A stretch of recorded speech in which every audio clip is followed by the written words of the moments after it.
If there's any declaration of interest, you can declare it anytime. Heather, do you need to do a roll call or? No, Tara will look after the attendance. Yeah, so that's fine. Good, great, thank you. So we will move forward with our delegation, and is someone going to introduce them? Yes, I can. Thank you. Good afternoon, Council. Thank you for having us here. I our consultant for the Climate Change Action Plan, ICLEI Canada, is here with us today, and they will be providing us with a presentation on the Climate Change Action Plan and giving us an update on the plan. And today we have with us Caitlin Roger, Hiba Kareem, and Adler Gross with us, who will be presenting. So I'll give the floor to them. Thank you.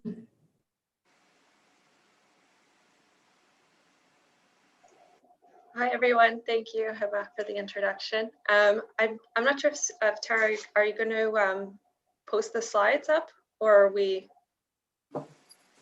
do I do that on my end? I have it right here, so I can pull that up right now. Okay, thank you.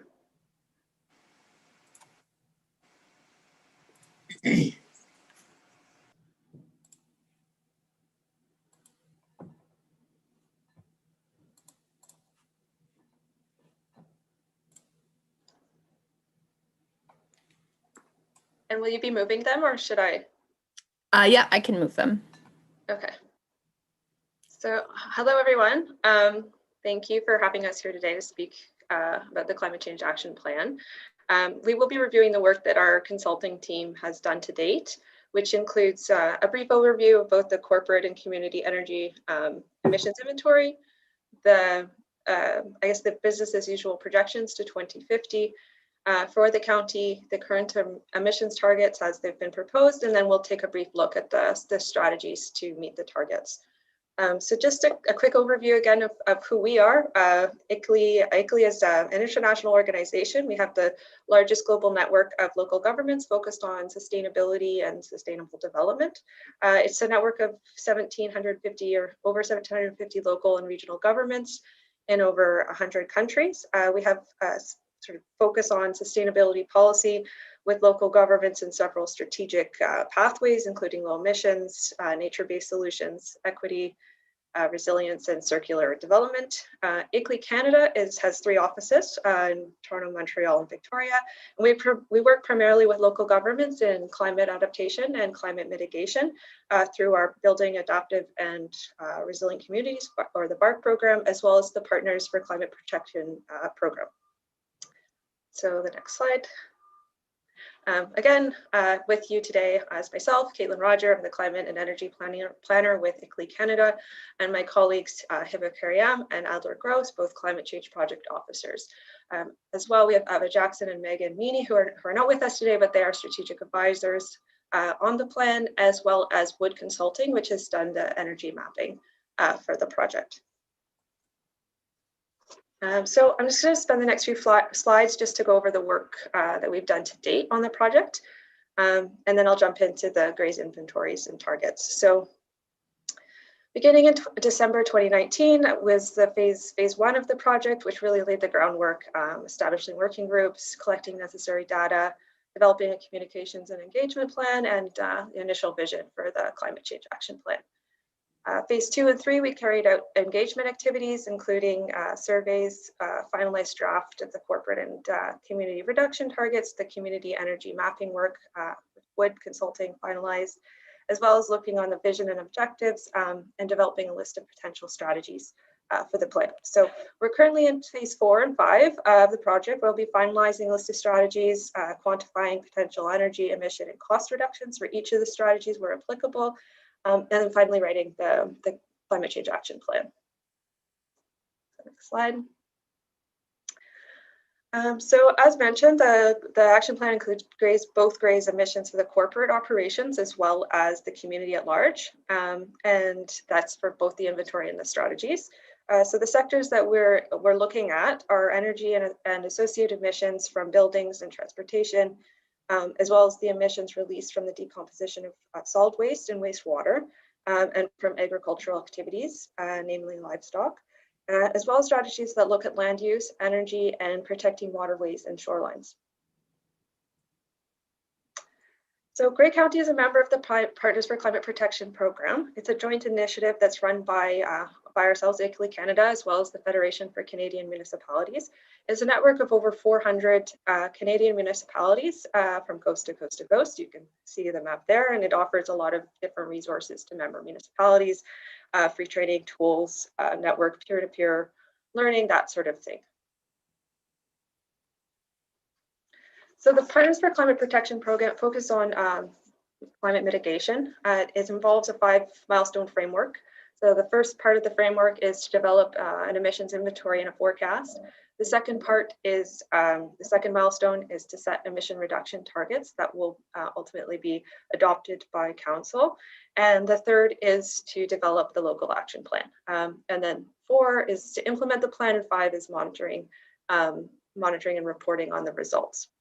So once our part of the project is sort of completed, we're looking at March of this year, the county will have achieved milestones 1 to 3 for both the corporate and community side. So just another quick overview, so we're all on the same page. So the project objectives have been to understand current and projected greenhouse gas emissions, develop a greenhouse gas reduction target, and to set goals to identify actions to reduce greenhouse gas emissions, and then prepare the climate change action plan. And again, that will meet the milestones 1 to 3 of the program.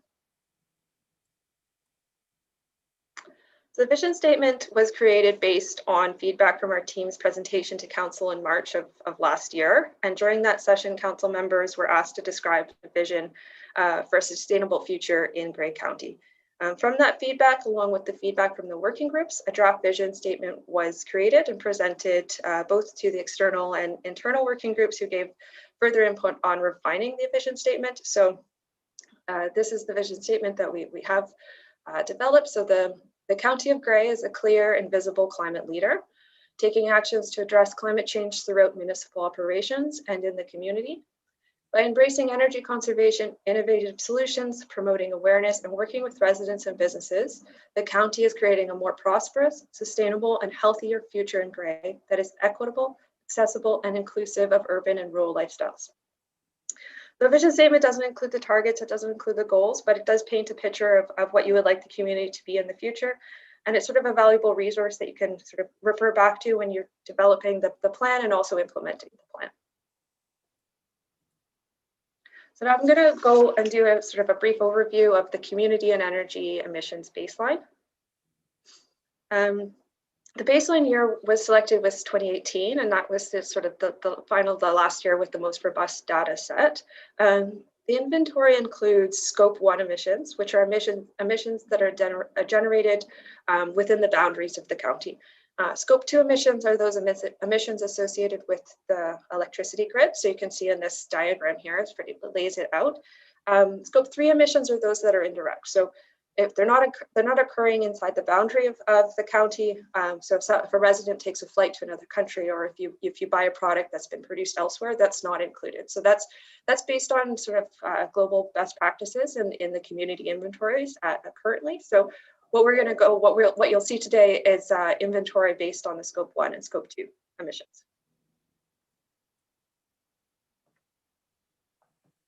So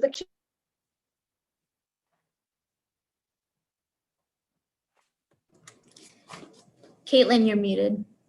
somehow I just did that. Sorry, I'll start that again. So the community inventory uses the global protocol for community scale emissions. It's really the global best practices currently in terms of community inventories. It includes both sectors and subsectors. So stationary energy is really the language used in these protocols. It really is referring to buildings. And so the subsectors that have been included here are residential, commercial, institutional, and industrial, and then fugitive emissions. So fugitive emissions are just those that are released during the production and distribution of natural gas. The second sector, we have transportation. So that includes private vehicle use. So that's both from residents and commercial uses are put together in private vehicle use. And then public transportation, buses, and then off-road vehicles. And then finally, there's waste. So that includes solid waste, which is the waste that's sent to landfill, as well as the decomposition of waste from wastewater. So this first graph looks at the community energy consumption by sector or by subsector.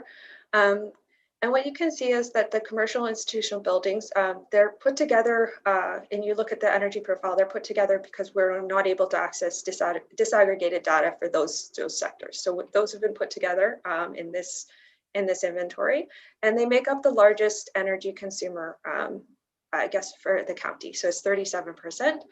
Next, you see private vehicles, and that's at 31%, and then residential buildings at 20%, and then a smaller proportion is for industrial buildings and off-road vehicles.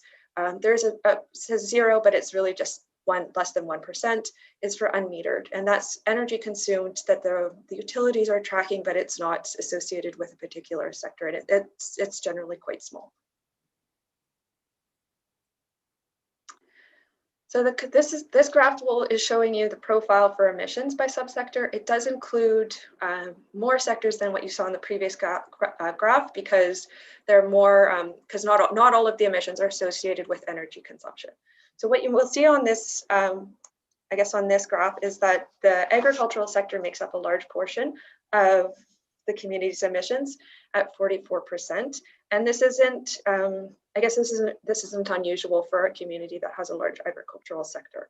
And I guess what this is from enteric fermentation and also manure management. So it's really attributed to livestock. Next, you'll see the private vehicles makes up the next I guess largest subsector in terms of emissions. It is slightly, I guess it's slightly larger than in the previous graph because the emissions intensity, so the greenhouse gas intensity of fuels is larger than that used to heat and power buildings. So when we look at the commercial institutional buildings and the residential buildings, you will see that sort of has shifted as well from the previous graph. And the reason for that is because there are, I guess there's more natural gas being consumed in residential buildings. And again, that is because the natural gas has a higher sort of intensity of emissions than does the electricity grid in Toronto. So that's why you see sort of some shifts between the energy graph and then the emissions graph.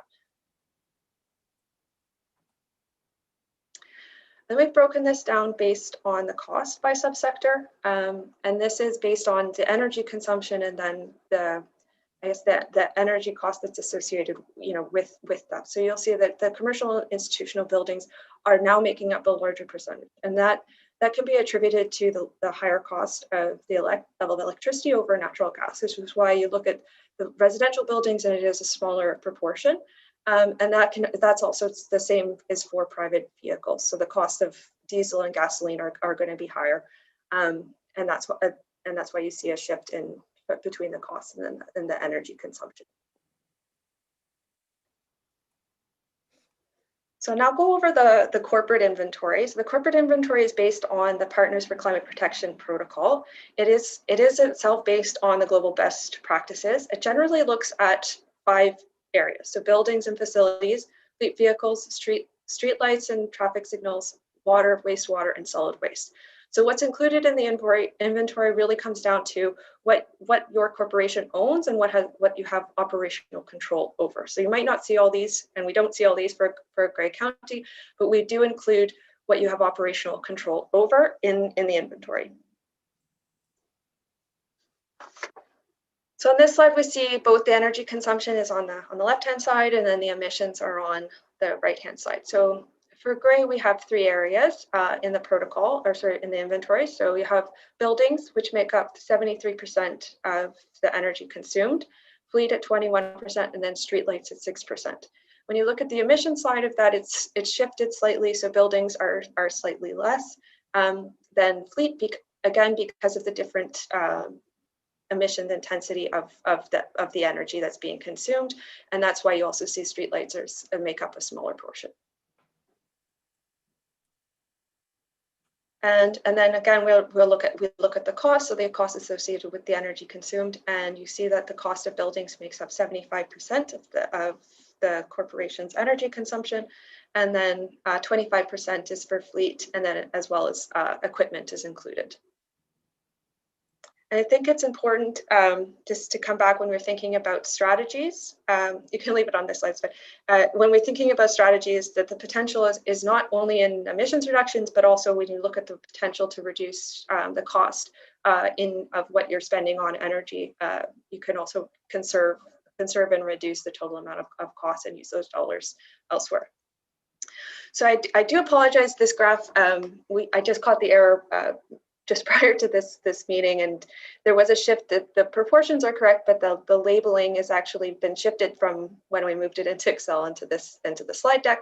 So just keep in mind, I will provide you with a corrected graph for this, because it is important for you guys to have the correct information. So I apologize that this isn't here, but I will have it provided following this meeting.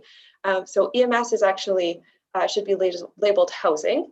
And housing does make up, so the percentages are correct. We've just had an issue with the labeling got shifted. So I apologize for that, but so we have housing is actually 82%, and EMS is going to be closer to 2%. So it's important to look at, to consider where the emissions are coming from, and the potential of where you could make the largest reductions. So since the housing makes up such a large portion of the emissions from the corporate building side, that's an opportunity to look at ways to reduce energy consumption and emissions from there. Could have a large impact. Again, I will provide the corrected graph, and I apologize if the labeling was not correct here. So this is showing corporate fleet. It includes the equipment as well. So that's under the off-road sections. But if you look at where the energy that's being consumed in fuels in the fleet, the largest two sectors or areas are gasoline light trucks and then diesel heavy trucks. And that makes up the largest proportion, and that would be the same for the total costs to the corporation as well. So I'm just going to go over the business as planned, or the business as usual projection. So that was going to look at, basically it's going to look at your inventory and then model that out to 2050, so you can have a sense of where things are heading to. So the first slide looks at the projected energy use to 2050 for the community. So if you look at the 2018, it's just what I've just shown you in the other graph. So that's really the inventory. It has the same subsector, or sectors and subsectors are involved. And the way that these are modeled out, it doesn't look like too much, because there's not too much change. So that's not a bad thing. There are some communities where you're going to see sort of this exponential rise, and it's really tied to population and employment projections. And those are the population employment projections that are in Gray's own, or from Gray's own plans and studies. So we've used those projections to laid them on what the expected growth would be. But what we also do is we look at sort of regional trends in fuel efficiencies or retrofits and things becoming more efficient. So we apply several different metrics to model out what you could expect in the future. So for Gray, we see a bit of a balance, because there's not a huge projection for population growth. So you see it's pretty much 2018 and 2050 don't have too much change. So this graph is basically the same thing, but we're now looking at emissions.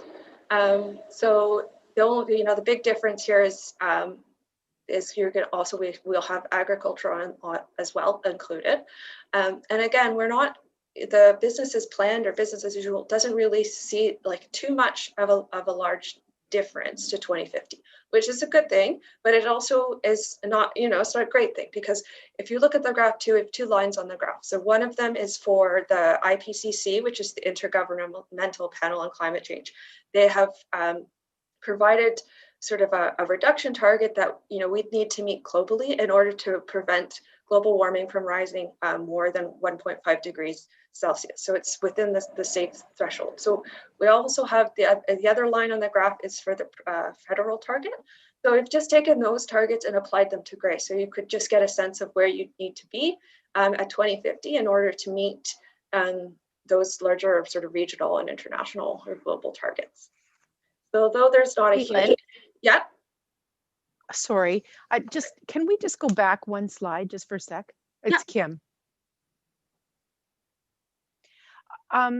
With the private vehicles piece here and that energy consumption really remaining unchanged, you don't foresee an impact as technology changes, as EVs, et cetera, become, or hydrogen or whatever we're going to use to power cars becomes mandated? You don't see that changing the energy consumption? Yeah, so there's two things to say is that there are fuel efficiency standards that are applied in the back end of this, and EV adoption applied in the back end of this.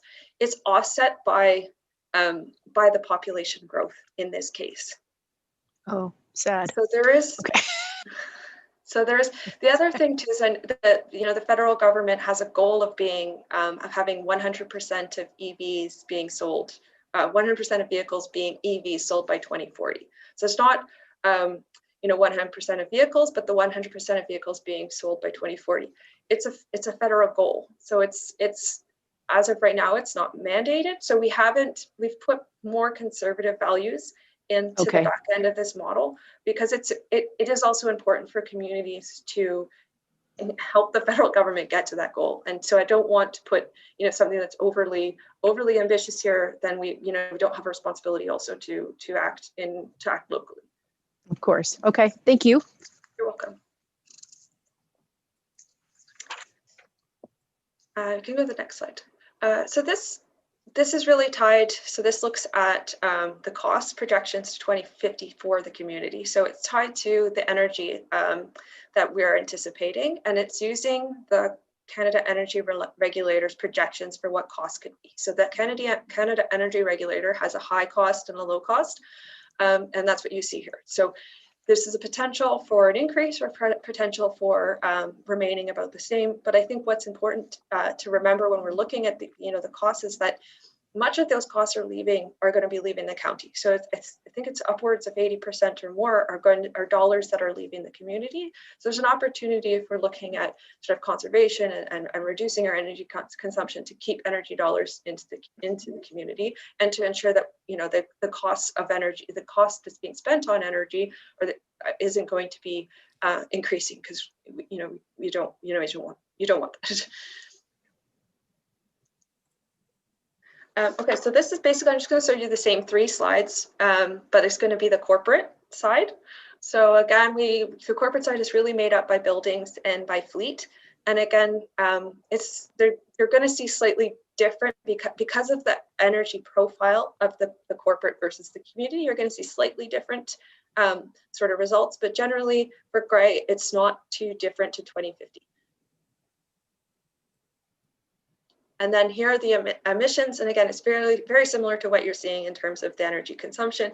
Here we haven't applied, the targets, because those were, more community targets. But again, you're not seeing, the big reduction that you would want in order for Gray to be sort of showing leadership in the emissions reductions from the corporate side. And again, it looks very similar. It's the same. It's really the same thing. It's just applied for the corporate side. So you could have, an increase right now. You're looking, a potential of having it at a low cost scenario. There's not too much change. But if you're, dealing with the high cost scenario, then having, those strategies in place in order to reduce costs are going to protect those dollars, to keep them in the corporation for other items.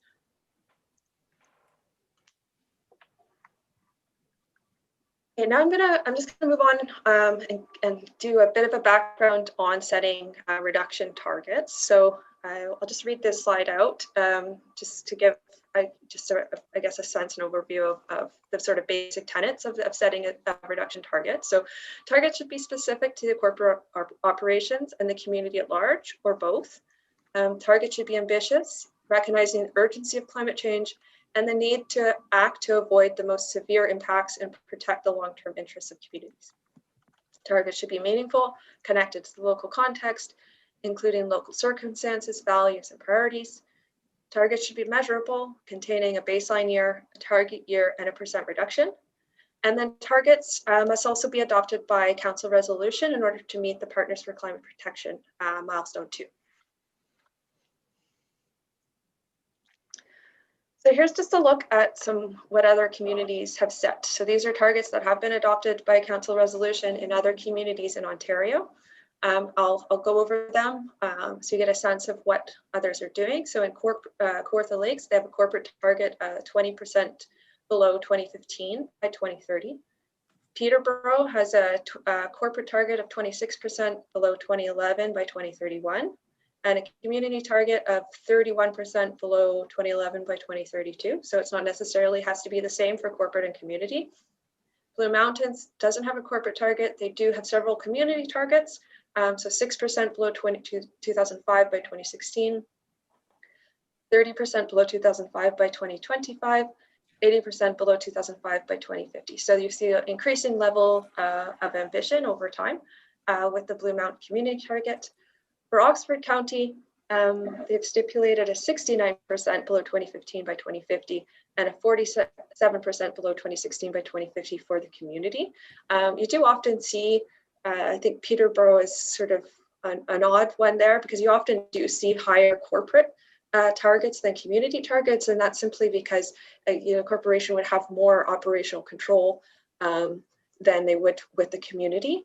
And then Oxford County also has a sub-target of being 100% renewable by 2050. So they've added an extra piece of it as well.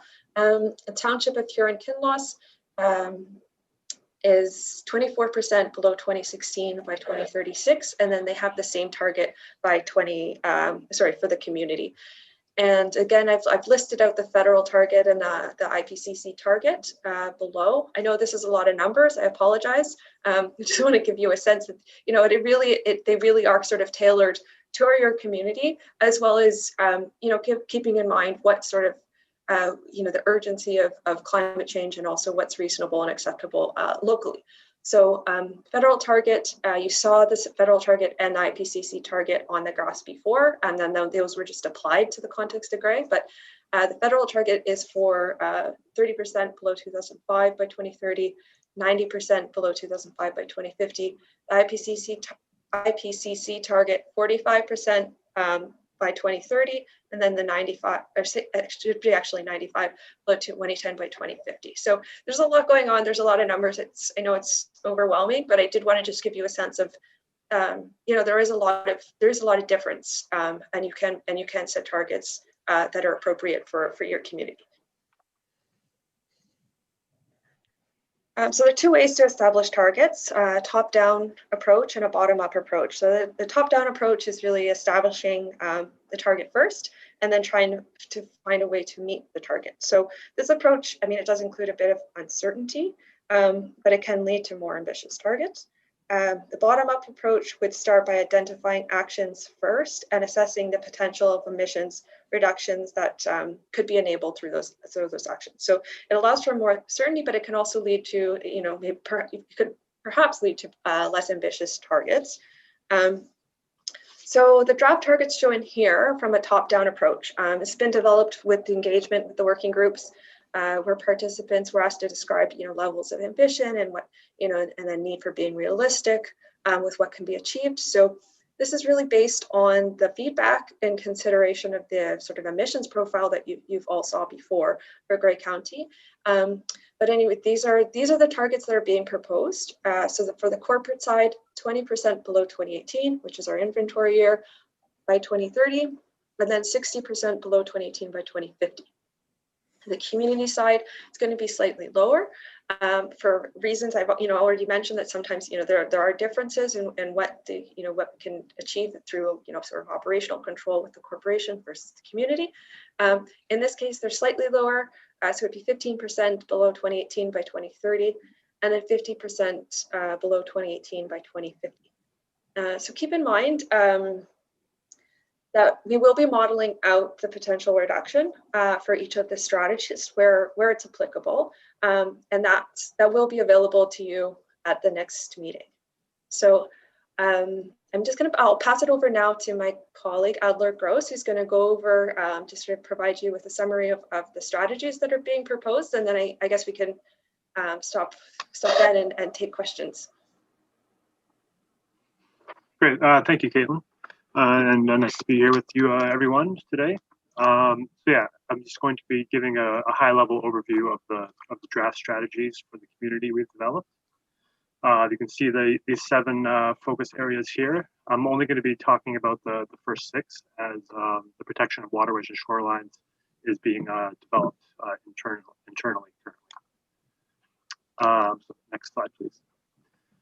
So in the first area here, buildings, the key objective here is really to improve the energy efficiency of buildings through energy efficiency retrofitting and conservation, so behavioral measures and increasing education and awareness of residents and businesses of the actions they can take, as well as encouraging new developments to be above building code and moving towards ever higher energy efficiency standards.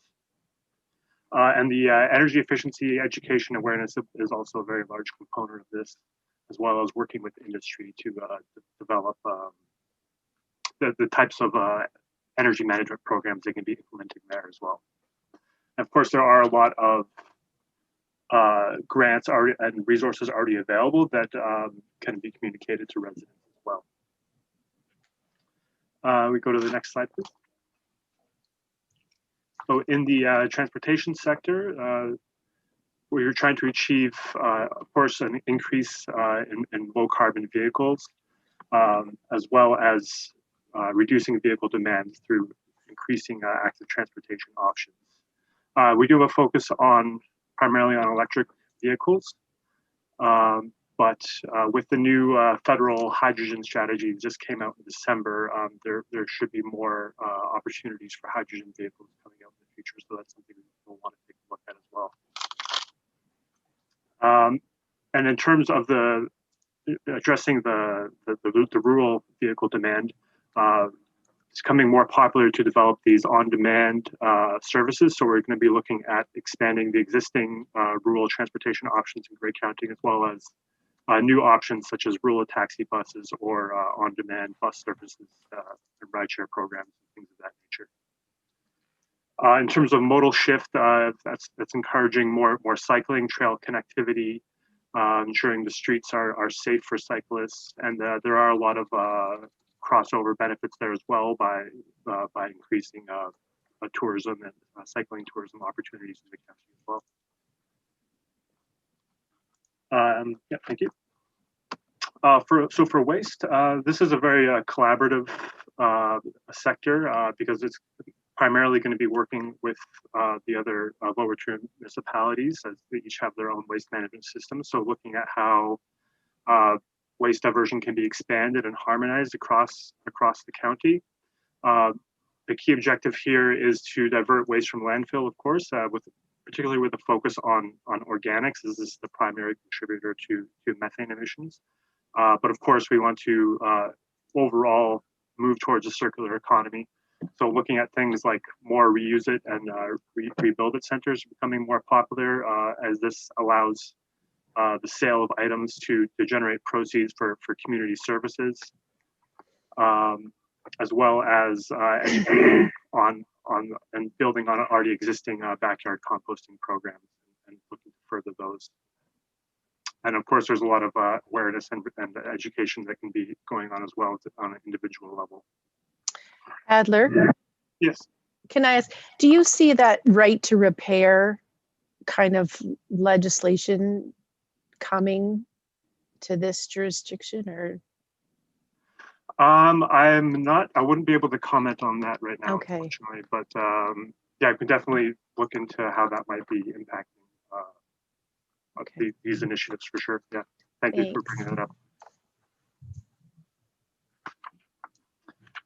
Yeah, so agriculture will be a very large component of the strategy, and the county will take more of a facilitative role in this by supporting the agriculture community and helping to develop capacity building networks and resources that can be used. This can include things like making them aware of the different types of environmental farm plans and grants and programs that are available at various levels of government, as well as encouraging more demonstration projects and research partnerships with universities to explore sustainable farming, regenerative farming practices, as well as looking at carbon sequestration opportunities. And there's quite a bit of synergy here between the waste sector as well. There's opportunity to produce biogas from manure as well as municipal solid waste. Of course, there'll be a lot of partnerships with the conservation authorities as well in terms of looking at how to reduce runoff and eutrophication and protection of the wetlands as well. So land use is all about continuing to promote mixed use compact development in order to protect natural environmental resources and integrate smart growth planning. And this also ties into reducing vehicle demand by encouraging active transportation by developing these complete communities where it's applicable. I mean, it's not always going to be appropriate to develop mixed use in a largely rural municipality, but where it is possible, it should certainly be encouraged. And there's also a lot of strategies here around reforestation, so developing urban forestation plans, encouraging naturalization of private properties, as well as looking at tree planting programs as well. There's various examples of that. And lastly will be the energy sector. This is primarily focusing on encouraging solar PV, and that's because the current policy landscape in Ontario, there is really only net metering is available right now to encourage renewable energy adoption, and solar PVs kind of fits best into that model. But of course, we want to keep the option open in the future for other types of renewable energy, such as wind and biomass and things like that. So a component of this is also ensuring that the regulations and zoning bylaws and permitting processes are aligned with that and would encourage that type of thing when it wouldn't present any barriers should renewable energy want to be pursued in the future. So you can see, thank you for your attention, and you can see our contact information here. And at this point, I think we want to open up the floor to any questions you might have. Okay, thank you very much for the presentation. Very informative. I'll turn it over to our committee. Are there questions from anyone?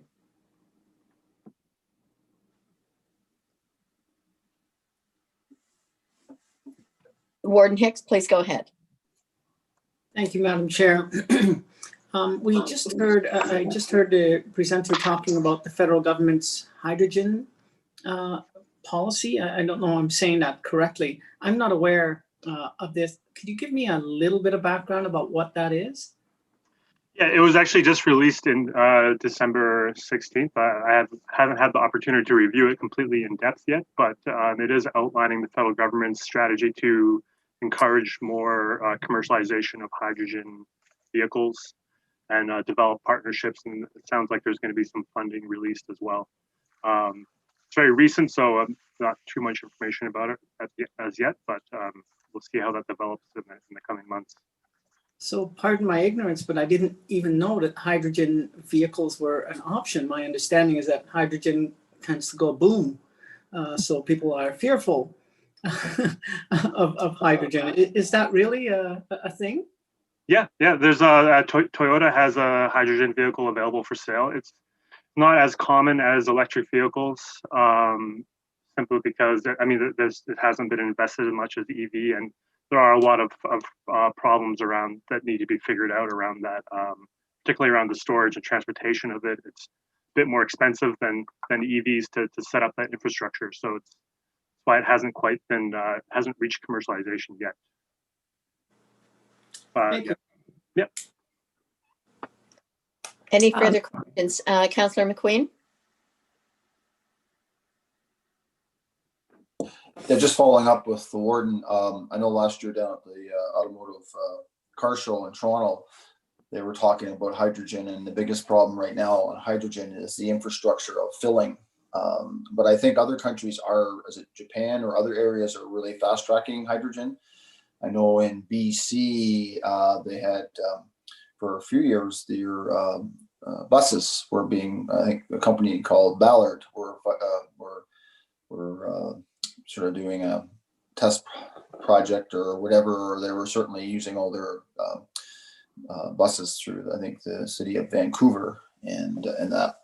The other comment I would like to make is energy in itself, and certainly we live in the northern part of North America, which basically 6 months of the year we've got to keep warm, it seems like. But then again, and you live into further southern climates, you certainly have to keep cool.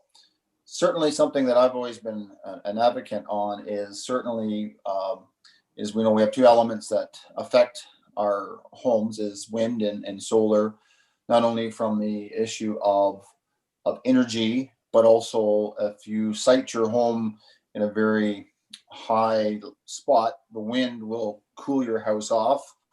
And similar to siting your home or building your home with windows located to have, natural solar, radiation coming through into your house. And then certainly with, at one time, you used to always talk about how a home with a porch around, well, in the wintertime, the sun is low in the southern sky, where the sun will radiate into your home, where later on into the summer long, the summer is much higher, and the porches certainly keep a lot of that radiation coming into your house. So siding and certainly home construction, it's not something new, but I think, and a big part that is something that I think could make a big difference is, and I say about wind and taking the cooling your home off in the wintertime, certainly trees, you talk about planting trees, but planting trees to create windbreaks certainly help you lose or consume or preserve some of that energy loss that you do in your homes. And I don't know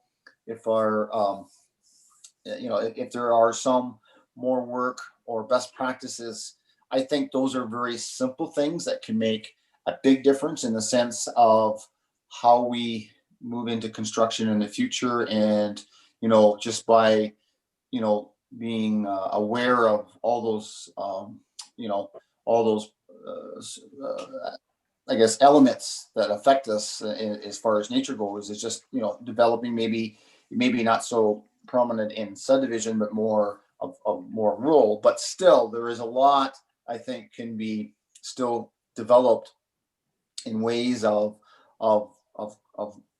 building and moving forward in energy efficiencies, even more so than maybe what we're thinking of today. You look at a building that's 3 stories high, for example, is going to catch more elements of heat or wind. But if you keep more low buildings, you have a tendency to keep more of the earth heat and coolness to work to your advantage as well. So just throwing that out there into something that I don't know if our guests here today have the ability or have tapped into that other aspect of new design and building. But I just think that's something that we should certainly keep our minds on, in the sense, because it's about energy use that does have a big effect on emissions, and how can we curb that energy use, or how can we capitalize on the solar and wind that we do have as a natural aspect of our homes, and how we can capture that. Just a comment. If I Kim, can, go ahead, please. yeah, add a couple of things. Certainly to Mayor McQueen's point, I think there's some potential, work that we can all do with our local building departments and building officials, as well as the Ministry of Municipal Affairs, because one of the comments that I've heard is that for people who are looking to move to be more innovative in things like passive solar, or using new materials that might offer greater thermal mass and that sort of thing, sometimes it's difficult for them to get that kind of different construction approved, if you will. It slows things down and can be more expensive. The other point that I wanted to raise was just back to the hydrogen piece. And I don't know if folks are familiar, but back in November, Bruce Power announced their Clean Energy Frontier program that is over Bruce, Grey, and Huron counties. There's a hydrogen portion to that as well. And so I think they're looking at net zero by 2050 for this region. So there may be some opportunities for us to build on or leverage the work that the Nuclear Innovation Institute is doing as well. Thank you. Are there any comments from our presenters on what's just been said? Seeing none, are there questions? Adler, go ahead. Oh, I was just going to follow up on Paul's comment about that. So those types of things are what we would typically include in the under the like a green development standard, like a voluntary sustainability checklist, looking at exterior design elements that developers should take into account when designing a building. Yeah, that was it. Okay, thank you. Are there any other questions from the rest of committee? Okay, I do have one. Adler, it's for you. When you were speaking about buildings, you mentioned grants available for residential. Is that something that's planned to kind of build into the program so that when we present it, we let people know exactly what those grants are and how they can go about applying for them? Yeah, exactly. That would go into a kind of like education awareness campaign. You know, it could be a simple landing page on the municipal website that directs residents to the available opportunities. I've seen this before in other municipalities. Enbridge has a variety of grants and offers unavailable, for example, as well as the IESO. So yeah, that would typically be the approach there. Okay, excellent. Because I think if we're going to get buy-in from the residential side, we're going to need to be very clear on the opportunities available for them as well. So if there are no other comments or questions, Warden Hicks, please. Thank you, Madam Chair. My question is really around the proposed, gray targets. And I guess I don't know much about this, so I'm really looking to educate myself. Are those targets easily reached? Is it an ambitious target, or is it something that we reasonably can reach, given the presentation that I saw about the areas for improvement? So are those easily reached targets? And if they are easily reached, would we then be subject to criticism about, well, nice target, but it's not all that ambitious? So in other words, are we hitting that sort of line where we can reasonably reach our targets but not be criticized for not doing sort of enough? I appreciate the question. I would say that the targets that we've listed out are not the most, they're not the highest end of ambition. A lot of communities are looking towards net zero right now, but many communities are looking at 10%, 15% reduction. So saying a 50 or 60% is an ambitious target. It's not going to be easily reached. We do have, I guess, when you see we just gave a high-level summary of the strategies that they've been proposed right now. When you do see the strategies again, you'll see that there's other considerations that go into each of those and what the scope of each of those strategies would look like.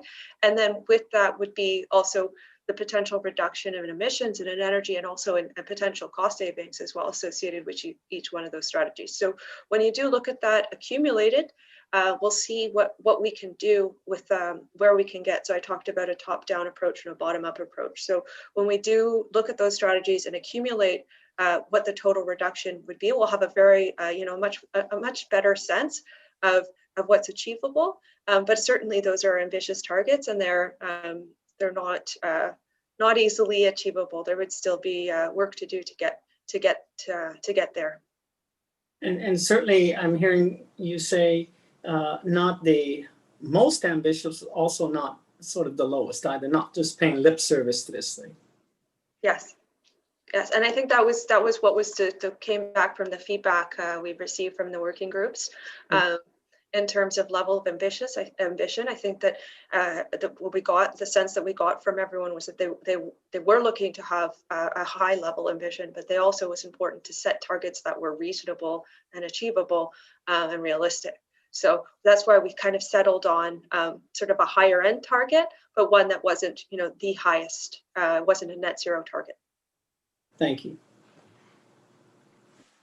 Excellent. And I have one further question as well. Not seeing your presentation slide deck in our agenda for today, I'm wondering if that will be shared on the website for all of us to refer to? Yes, I can make sure that's posted to the website. Madam Chair, it is, I've been following the slide deck available on the county's website. It should, I'm just going to check and see. It should have been under the agenda documents, but It was, yes. Okay, perfect. Okay. And I don't have that pulled up in front of me right now. I just have the agenda in front of me. So, okay, Yeah, thank you for no pointing problem. that out. It is there though. Yeah. Okay, excellent. Thank you. Okay, well, thank you very much for the presentation. Very good information for us. So we will then move on to reports now. Yep, and I'm happy to take this one. So much of the reports that are provided in the agenda today were really provided to support some of the conversation and ideas and data that was going to be presented by ICLEI today. So the Grey County Baseline and Business as Usual Energy and Emissions report really provided a more in-depth look into some of the data that was broadly presented today. So it lays out how what the data is, what that data means, and how ICLEI had come to their findings. The draft climate change action plan, vision statement, goals and targets. Again, Caitlin and Adler had touched on this. So this is the draft vision statement that we had created in collaboration with County Council, input from the internal, external working groups. And the goals and targets were also informed by those groups as well. So this is just a document that we created that puts all of that together, that's available for you to review. The agricultural survey results is a survey that we completed last year earlier this summer. In August, and we presented. This was done to complement the general survey that we had completed, and this survey was more focusing on the agricultural community. We wanted to understand, recognizing that they are a huge sector within Grey County.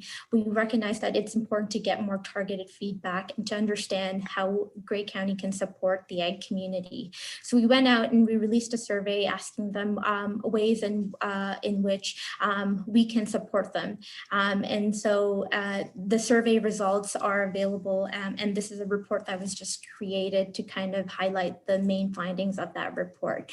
I won't go into too much details about the specific findings and the specific data, but if anybody has any questions on kind of what was presented in that report, I'm happy to make any comments or clarify anything in that report. Part of our desire for this meeting today was to really get a better sense of kind of from our council on kind of what their thoughts are around the vision statement that we presented, the goals and the targets that we're proposing, and to get a real understanding of and have some discussion on whether it aligns with the Grey County strategic vision and the municipal strategic vision. Are we heading in the right path? Are we achieving what we had set out in those documents? So that's one of the first questions I was wanting to pose to our members here today, to really get a sense of what they think. Some of what we've stated in our vision statement, does it align with what we're hoping to accomplish at the county and municipal level? Are there any comments from committee regarding this? to give us some feedback?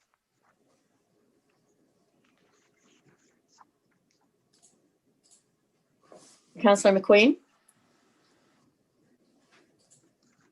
Yeah, I'm looking at the survey with the agricultural side, and we do have an agricultural advisory committee set up now in the county as well. I think it would be good if from the cross reference to maybe have that as one of the topics at one of your next meetings, just to sort of, awareness and some of these, and probably there are maybe some members that sit on that or from the agricultural side that maybe did the survey with regards to the agricultural. But I think it's very important that you keep the conversation going, like in all sectors. And again, just on that side, we do have that agriculture advisory there. So I think it would be good to, if you were maybe to be part of that at some time on an agenda. I think it's always good to keep that conversation going. Yeah, I think the Agricultural Advisory Committee is going to be an important asset to this plan. We did happen to present the ag survey results to that committee in their first meeting, and we did get some good feedback from them. So they are aware of the survey and what was presented in the survey. Okay, well, thanks. You're thinking ahead of me then. Thank you. Any further comments or questions? Warden Hicks? Madam Chair, what does it mean when we say that we are a clear and visible climate leader? So what are we trying to get at there? For sure. And I think our thought was around this was really, it started with our corporate section of our plan to really lead by example. So we wanted to make sure that any policies or any targets that we're setting, we're holding ourselves accountable first, really making it a point to make our corporate assets more sustainable and really leading by example. And I think broadly, the vision statement is that over time, we will become a leader within the climate change realm, and really for rural communities to look at us as an example of potential ways of learning and how we've accomplished some of our goals, hopefully in the future. So it really started with our corporate section, taking charge of our corporate assets, making sure that we as a corporation are becoming leaders and leading by example, and then hopefully Gray and within our community, we can be partners and examples for our neighboring rural municipalities. And Madam Chair, if I may continue, which of these initiatives that we, or sort of areas that we plan to take really goes into the area of innovation? How can we say that we're innovative? So we're hoping to partner with businesses and large organizations within the county, and so for example, working with Enbridge or Bruce Power to really capitalize on some of the programs that they have or technologies that they're working on. It's also to make sure that we are bringing in technologies that are being created in the private sector, and making sure that those are available to our residents, they're aware, and that the jobs that are potentially created from those innovations or those advancements are also available to our residents. So it's really working with our corporate with corporations, the private sector, with companies within Gray, to really help them recognize the importance of climate change, the importance of innovation, and really help bring some of that change that's happening within the private sector to our community. So really, it's through collaboration that we are going to exploit existing innovations. Not that we are necessarily going to be the innovative ones, but we're going to look for those innovations that exist and collaborate with people who are doing innovative things. That is a priority, yes.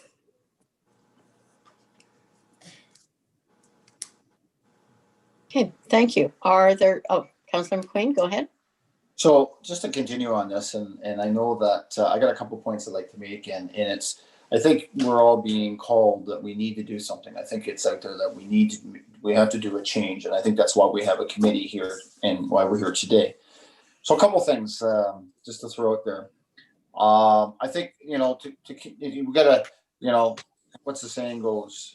You gotta talk the talk, to walk the walk, however you want to say that, right? So we gotta start making some changes. So I know from a Grey Highlands perspective, we also have a climate change committee that's made up, and I think that would be maybe one takeaway is we're, Grey County is made up of 9 municipalities. Can we inspire our local councils to take a look at what we can do?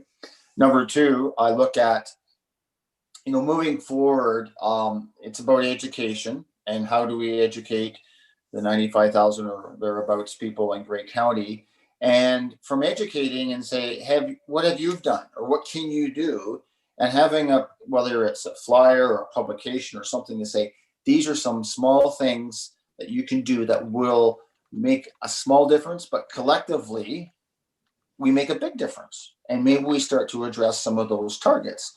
And I just, it may be very simple things that we can do in the start, but we start thinking about it. And that's, I think the key thing is just our everyday lives. What can we make different? What can we do differently that will just even make that 1% difference? But you add up all the 1% collectively, and those the word we're sort of talking about collectively. How can we?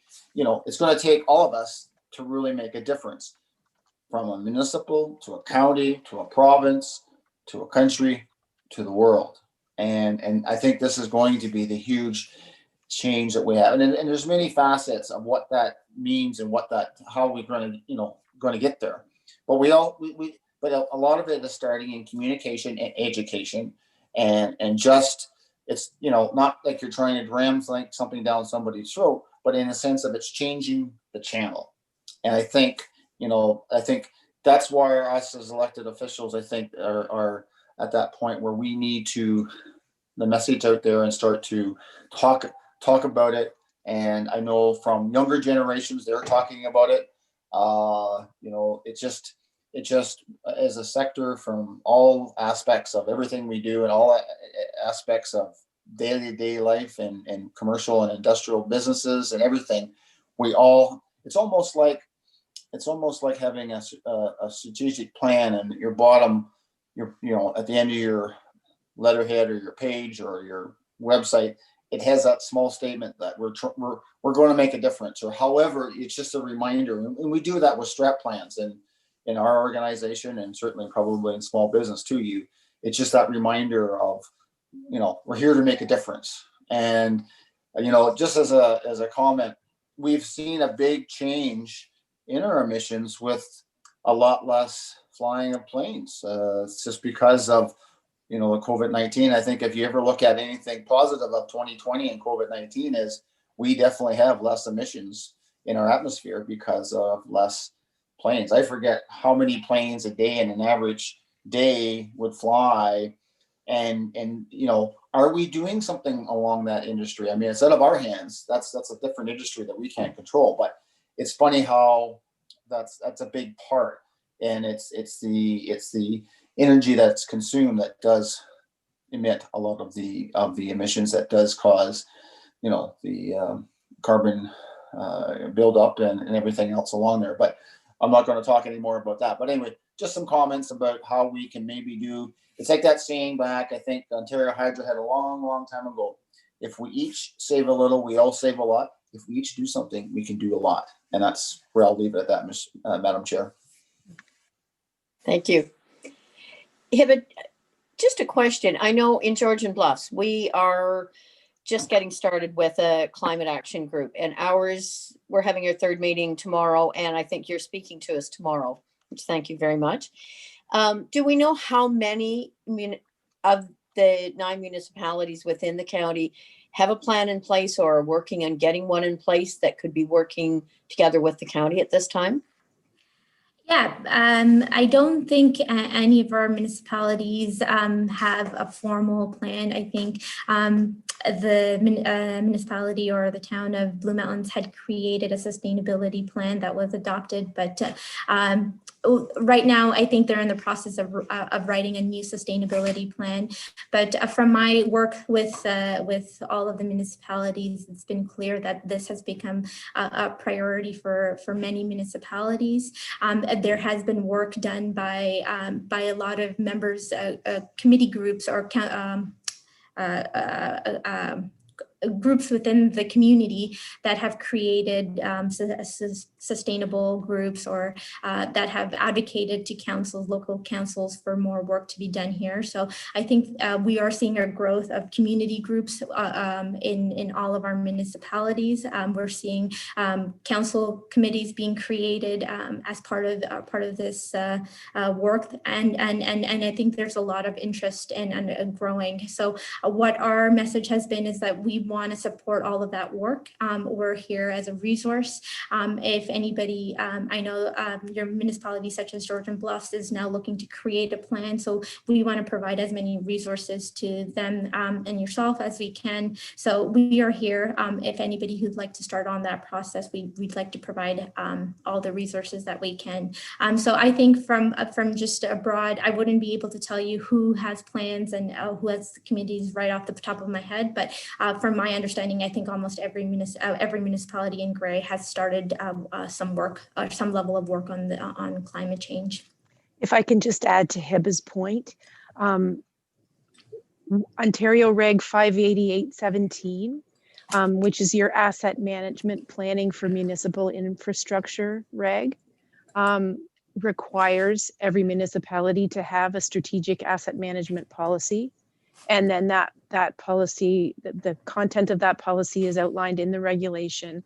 But one of the pieces that it has to include is mitigation approaches to climate change, such as greenhouse gas emission reduction goals and targets, disaster planning, that sort of thing. So the actions that may be required to address vulnerabilities that may be caused by climate change to the municipality's infrastructure assets is what the reg requires. So that is part of your asset management plan. And I believe that that's a requirement by July of 2021. Although we are seeing things kind of shift a little bit with COVID, but I think that's the target that we have in front of us. Excellent. Thank you. Hiba, you have 3 questions, A, B, and C here. Are you looking to have answers to those from the committee today, or was this just food for thought? A bit of both. We were hoping that these questions would help guide some of while you were reading the reports, but also we are looking to get some feedback on these questions because we want to integrate the comments from this committee into our draft plan and into our strategies. So at our next meeting, I will be presenting our strategies more in depth and providing an overview of both the corporate and community strategies and what we've developed so far. And so you will have that information available to you at the next meeting, but we are hoping that you can answer these questions today and help us inform some of that work as well. Okay. So if you have any comments today that you can provide us, that would be great. Or if you'd like to provide them in written form, that's also that would be also appreciated. I want to, can I go ahead? If I could just build on the comments that Mayor McQueen was making about making this real for people. You know, like it talks in the baseline and businesses planned results project, you know, it speaks to things like the average person in Gray used 30 gigajoules of gasoline and diesel and spent this much money on fuel. Can we turn these targets into, or give examples of what it would take to achieve the targets as they've been laid out based on activities that people can see themselves in? If you took the insulation level of your house from here to there, or you, you know, upgraded windows in an older property from single to double pane, like, is it possible that we could give real or get real examples of of activities and what that translates to. So, you know, and back to where Warden Hicks was saying, you know, are the targets that we've laid out, are they achievable? Are they a huge stretch? And that, I think it's hard to know that when we can't translate the activities into you know, actions that a business or a person, a family could undertake. If I can, I might defer to Caitlin or Adler for this one. I would say in terms of what we will provide to you will be not so much like what an individual action would be, but what collectively what would happen. So for example, and just off the top of my head, I'm thinking of a residential retrofit program. Mm-hmm. So what we will present to you is the residential retrofit would say it's a deep energy retrofit. We're looking at gains of a 40% increase in energy efficiency per household. Mm-hmm. So what we would present to you is to say, well, if we were able to get that energy efficiency, we achieved that through the program, then how many houses are we able to do in the program? And then collectively, what would that mean for Gray? So it's, we would be able, I mean, a little bit, we are able to like sort of base our model on, and I know this is maybe not the answer you're looking for. No, it's we have to start somewhere, Caitlin. So I mean, you're not, so we know there's a lot of new housing being built right now. That housing is built to a particular standard right now.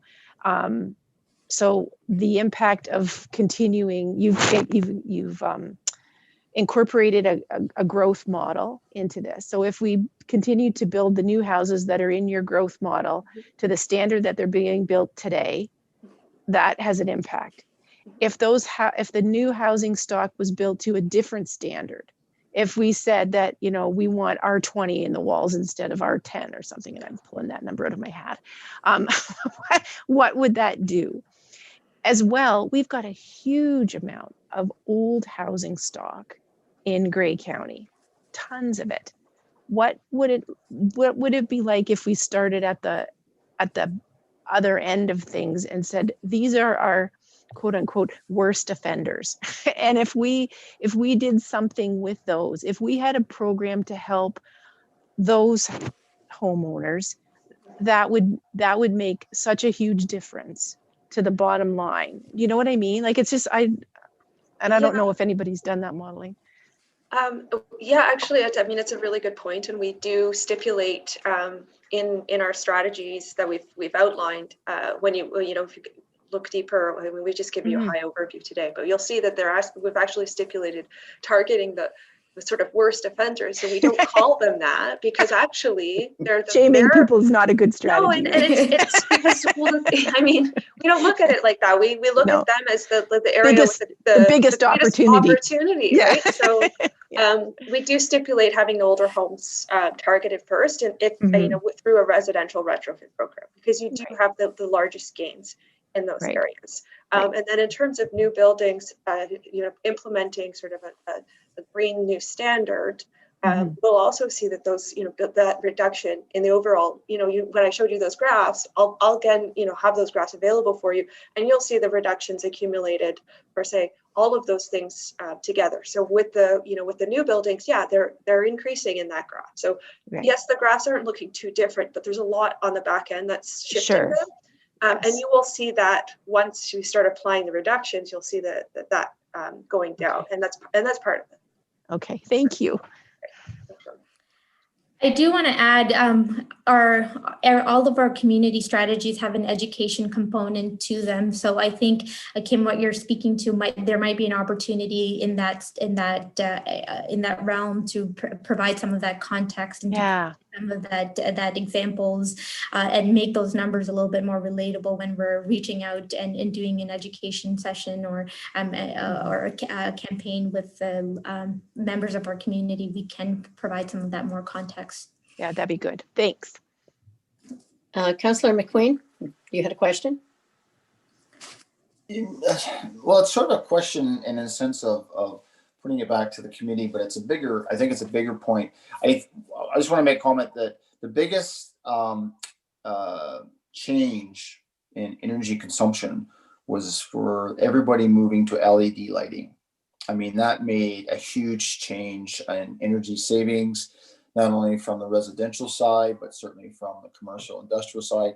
Look at, I know we as a municipality and a number of other municipalities switched a lot of their street lighting to LED. And I think the payback was like 5 or 6 years. So what you're paying in hydro and their 20-year lights. Mhm. So everybody experienced that.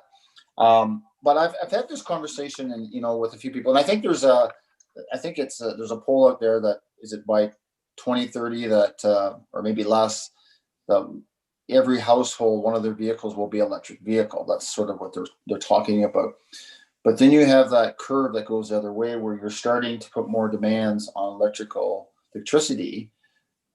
You do need to talk about how we're going to produce this electricity. If we're moving things away from, the combustion engine and the coal and oil and moving toward cleaner energy, cleaner uses of energy, we've got to keep up the pace on that part because our populations are still continuing to grow and everything else. So we've got to make sure that we don't all of a sudden, and this is from a bigger perspective in the sense of our, the industry and federal, provincial governments and that. I mean, all of a sudden somebody said, "Oh, we're going to build a new nuclear site in your backyard." Everybody goes, "Oh, I don't want that."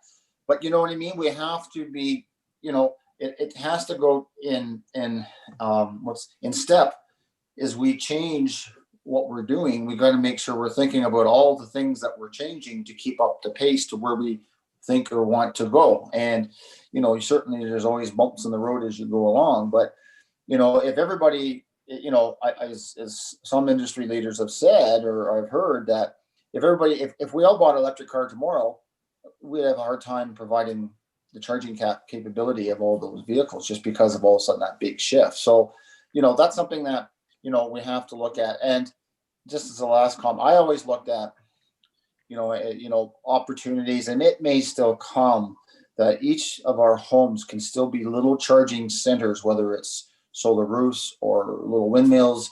Because in my mind, the electrical car, similar to the cordless drill, is a source of storing energy. And that's the issue with renewables is how do you store the energy when the wind blows and the sun shines, but when it's not, it doesn't generate, but you still need to store that energy to use it when it doesn't do that. So I think there's a lot of things that need to be continue to, and it goes back to that little parts that make a big part. And it just, from the University of Guelph or from other areas that on the technology side and into the investment side. I mean, that's so important from our governments also is to be looking at new ways of doing this stuff.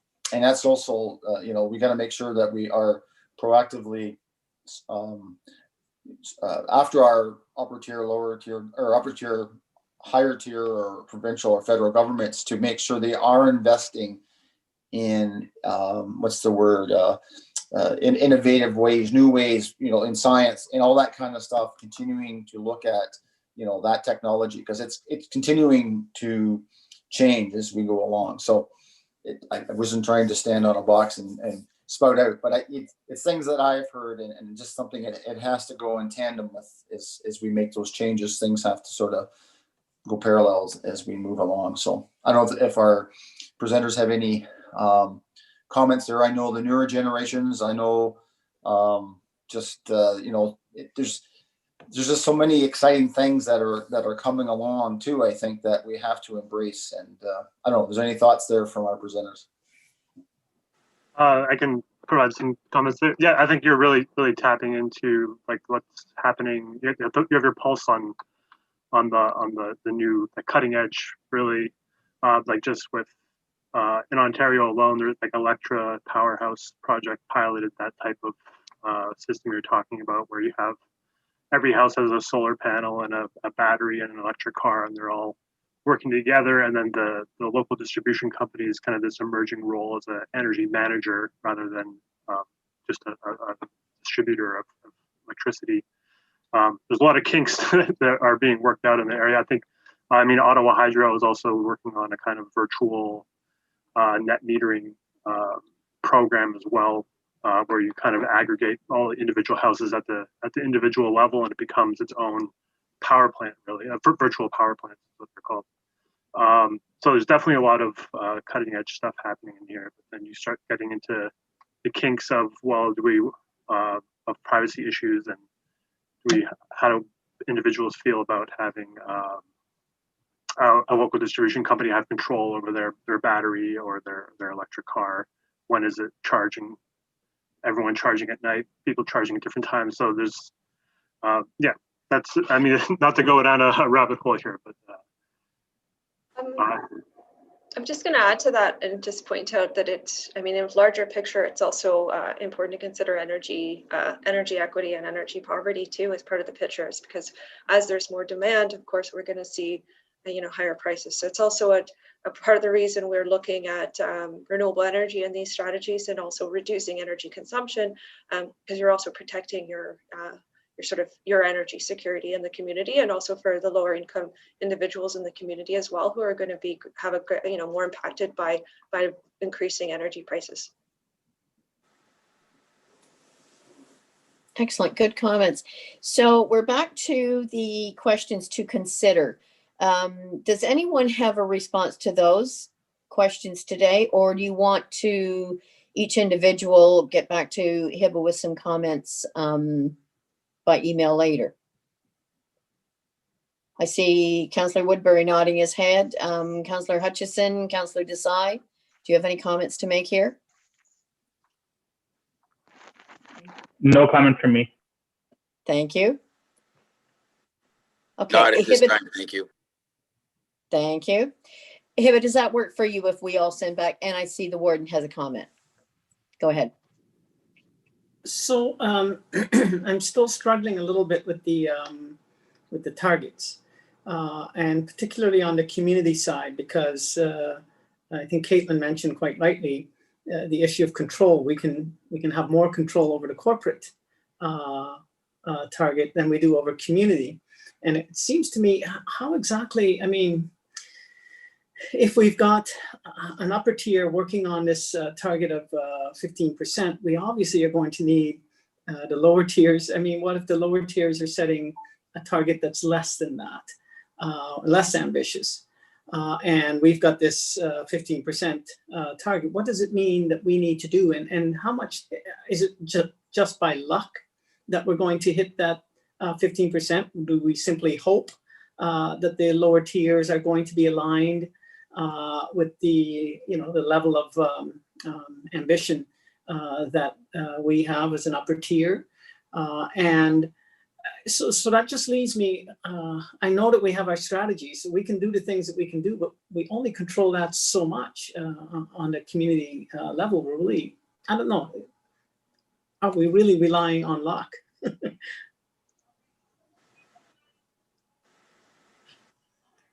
I guess I'm looking for Caitlin to. Yeah, I just unmuted myself.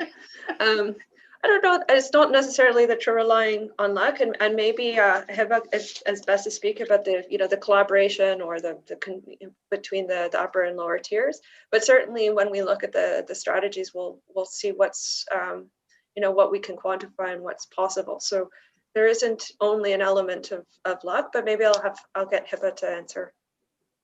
Yeah, so I think our goal with these targets is to work with our municipalities. So it was created in hopes that we will collaborate together to achieve this goal. So this will be a target for both the municipalities and the county, and then we work and develop our strategies. The county will have our mitigation plan, which is what our climate change action plan is primarily, and then the municipalities can have adaptation plans that more focus on specific areas that can help achieve this target. But ultimately, it's one target that we're all working towards achieving. And really, we're developing the strategies that you'll hear about at the next session that hopefully are built from understanding that this is the target we want to achieve and how do we achieve that. And we made these strategies with the assumption that these are going to be the targets.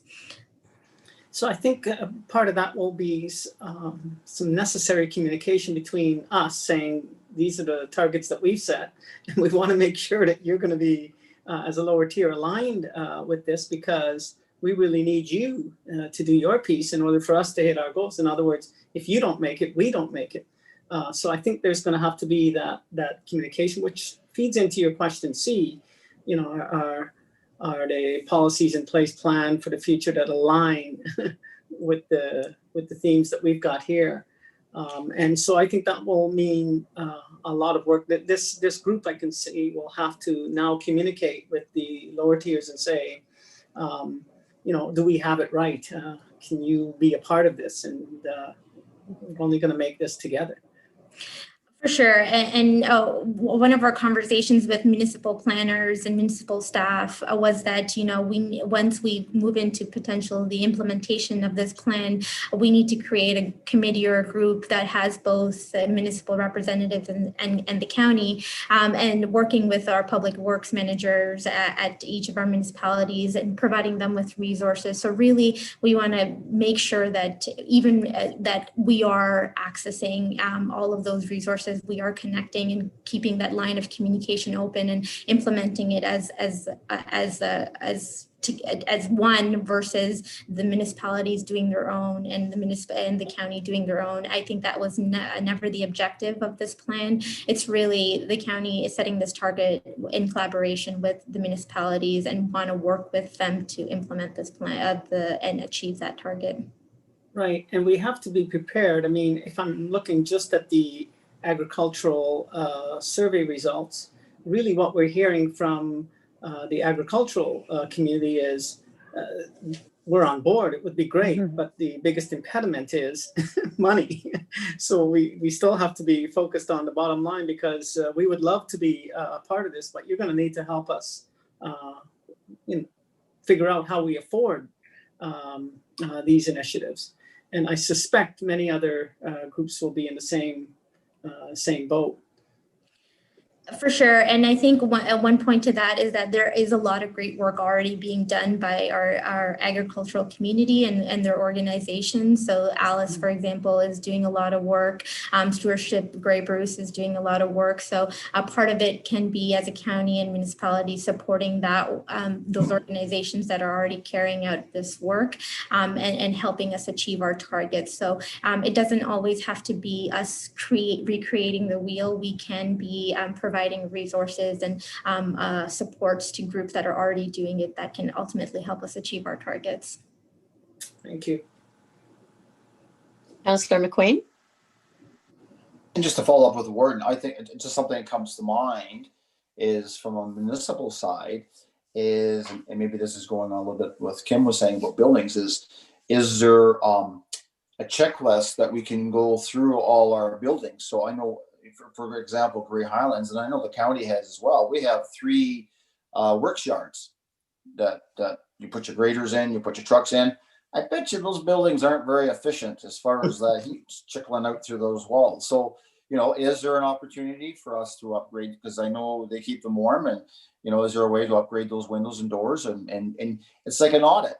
Is there something that we could develop, that we do a building audit of our own municipal buildings, community centers, and all that stuff? And you know, I was a little disappointed a few years back the province did away with the carbon tax, because I looked at that as an opportunity of creating those funds for us to apply for to do those upgrades. I know the federal government still does that, and they said it was a revenue generator that could sort of help improve, and I think that was the intention there. But needless to say, I think that's one way of us demonstrating something that we can do as a municipality, upper and lower tier, of doing those building audits. And you know, it's sort of, you know, we can't expect others to do this, to meet these targets, if we don't start doing it ourselves. And you know, so I think that's just one example, I think, of something. You know, I know from a municipal side, from Grey Highlands, we were actually at last year's budget 2020, we were actually going to purchase an electric vehicle.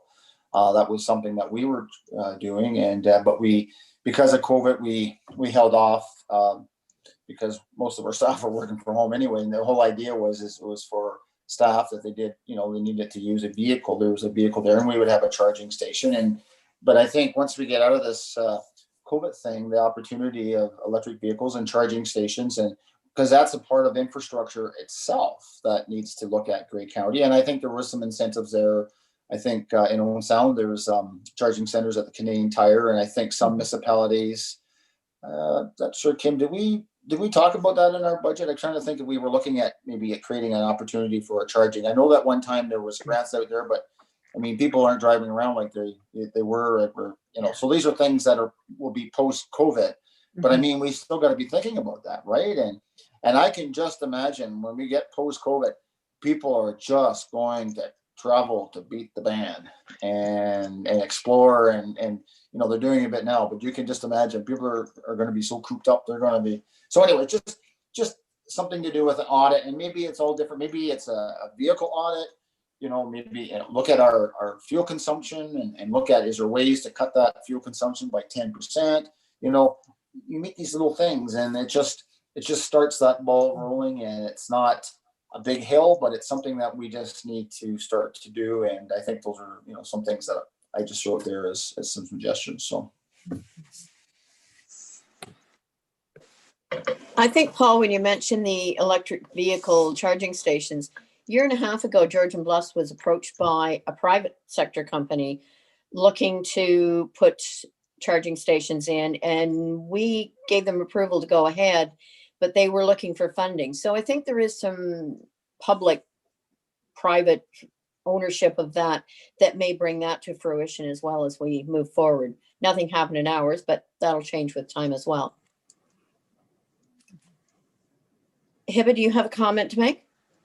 Yeah, just on the charging stations comment, there is a group that's been created. It's a regional group that has Dufferin, Bruce, Huron, and Gray, and we're working, and they've been created to help understand how many charging stations exist within this region and how we can build out that network further. So they're looking to collaborate with all of these counties and to do a study of how many charging stations exist, and then how we can work with private sector organizations to build in more, and or even with governments to build out more of that infrastructure, because we know that is going to be the future of cars. So we want to make sure that we are leading the charge in that. So that is a group that the county is part of and looking to support. Excellent. Good news to have. Okay, if there are no more comments then on this section, we will move ahead. Is there any other business? Councillor McQueen? just a comment, and I don't know, I'm thinking back, was it maybe 2017 AMO conference in Ottawa, and they were demonstrating electric bus. I don't know if anybody, I don't know if it was 17 or thereabouts, and we had an opportunity to ride that electric bus. I don't know if any of those attended the aviation museum that was being offered there. But there was a number of speakers that were speaking at that conference at that time, and they were talking about testing electric snowplows and electric garbage trucks in Alberta. Now, Alberta's cold, and I don't know if anybody else has heard anything about that, but from a municipal side, we need trucks. We need trucks to plow snow. We need trucks to carry garbage. We need trucks, and trucks consume a lot of fuel, and so be it, because they're bigger. They're like farm tractors, they're just bigger. I don't know if that's something that we can follow up on or where that is. But China, I understand China has been really pushing a lot of electric buses there, and that was sort of, you know, the oversight of what they were talking about and these speakers that were speaking at that time. And I mean, that's going to be 4 years ago anyway, maybe it's longer. Mm-hmm. So, you know, so anyway, I just remember that as, you know, at one of our conferences, and that was at Ottawa. And so, I mean, when that technology changed, I know they're working on electric pickup trucks and stuff like that, which is a big consumer of a lot of construction and municipalities as well. So I think that maybe goes back to either Caitlin or Adar, is that Adar, is that your name? Yeah, sorry. Sorry about that. Where you talked about new technology and stuff like that. So there is things happening, and so it's just something that we need to keep be mindful. And you know what? Wouldn't it be, Grey County is always a leader in a lot of different things. Maybe we would be the leader to be the first electric snowplow, I don't know. You know, sometimes you got to walk the walk to, you know, talk the talk, you got to walk the walk, right? And I'm just thinking, you know, and maybe there would be some huge incentives to do that, to be out there, to be a leader. And, you know, the big part about Grey County is we have such a vastness, like Grey Bruce, and, you know, like we're big. So things have to move by vehicles. It's just, there's no way, it's just, you can't. I don't know, if I headed out to a county council meeting, walking there, I'd be there next week. But anyway, or even on a bicycle. So it's just like, for me to drive downtown, it's an hour drive. That just tells you the vastness of Grey County. And so it's just, vehicles are something that is something that's not going to go away. And you know, I don't just see horse and buggy is going to be the solution of that. So it's just something to be mindful, again, as leaders, and is you know, is something to think about, you know, post-COVID and down the road. So anyway, sorry, I talked too much, Madam Chair, but it's just like, I sort of get excited about this stuff, you know. Excellent. Thank you. Warden Hicks.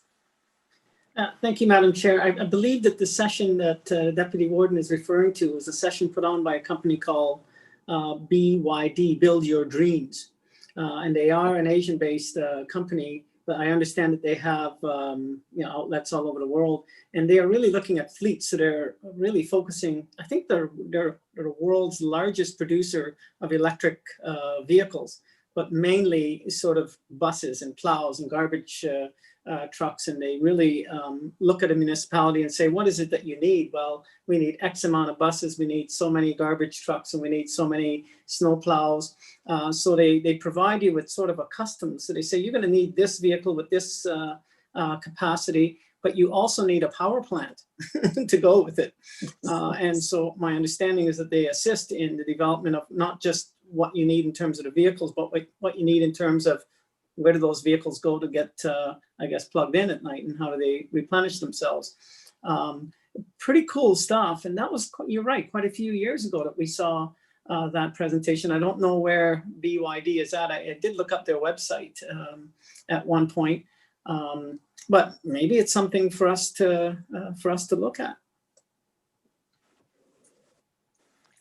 I am seeing quite a lot of work on greening municipal fleets and case studies in that. I think it's about the size of the vehicles, right? In Europe, you see them all the time, but they're trying to navigate smaller distances and tighter streets than what we have.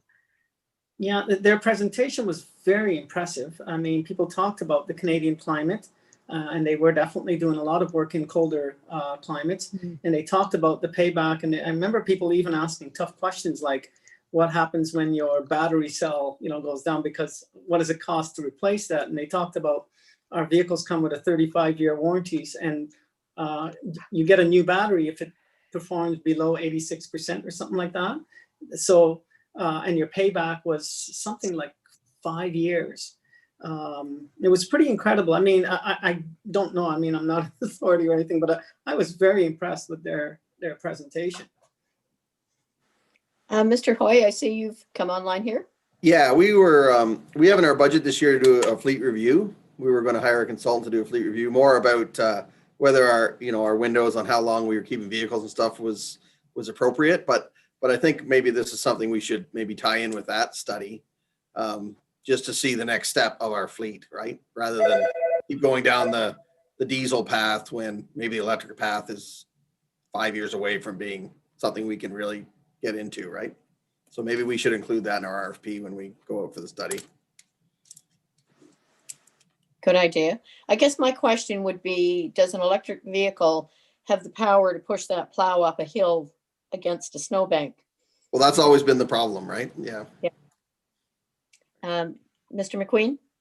Well, they have electric Mustang coming out this year, so that actually, what I understand with electric motors, the power and the speed is like the technology has really changed on that part. Just one last comment with regards to that presentation, and maybe the warden remembers that they had a chart, and it sort of showed your input, like to buy the unit, but your maintenance costs did this, and your traditional diesel truck, your maintenance costs did this. Because for like, there's a, I guess with electric motor and there's a lot less moving parts where with a diesel engine and the oil changes and the repairs and stuff, at the end of a 10-year cycle, and this is going back to what, I think, Pat, if you're going to go out there and do this, that you need to make sure you get the summary. But at the end of the 10 years, say the bus costs you $1 million up front, but overall, your maintenance cost of this, but that that $500,000 truck was here, but as you went after 10 years, there was almost a savings by buying the electric vehicle just on overall cost over that 10 or 12 year cycle. So that's something that is something that, it's just not, it's what it costs you to run that, not just in the sense of the initial capital cost. And so all those factors, I think, are something that it's all on that education and communication again, and all on that, how you're looking at that, right? So and not only that is the emissions that you're not putting out there as well, right? It's but again, that also goes back to the source of the electricity. It doesn't make sense if it's a coal fire or a gas fired or some other fire to make the electricity, then it defeats the whole purpose. So that electricity has to be clean electricity to meet that what we're trying to achieve, right? So anyway, just another comment there, Madam Chair. Thank you. Any other comments from committee members or staff? So is there any other business to attend to today? Seeing nothing, then our next meeting date is January 26th. I'm assuming at 1 o'clock in the afternoon again. I see nods. Okay. Excellent. Thank you, everyone. Do I need a motion to adjourn, or we just announce adjournment here? We do need a mover and seconder to adjourn, Madam Chair. Okay, I see Warden Hicks moving it and Councillor McQueen seconding. All in favor? Excellent. Thank you. Thank you, everyone. Thank you to our presenters today. Excellent job. Thank you very much. Kim, Thanks, did you have a comment? Nope, it's all good. Thanks so much. Okay, thank you, everyone. Okay, Bye bye-bye. now.